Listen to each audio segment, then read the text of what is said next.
জামাতের কর্মীরা সারা পৃথিবীতে কালেমার দাওয়াত দিয়েই যাবে। জামাতের কর্মীরা সারা পৃথিবীতে কালেমার দাওয়াত দিয়েই যাবে।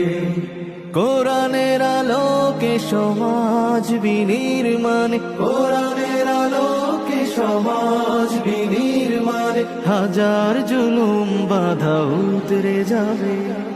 জামাতের কর্মীরা সারা পৃথিবীতে কালেমার দাওয়াত দিয়ে যাবে। জামাতের কর্মীরা সারা পৃথিবীতে কালেমার দাওয়াত দিয়ে যাবে। যাদের আদর্শে নবীজি চেতনা ইসলাম,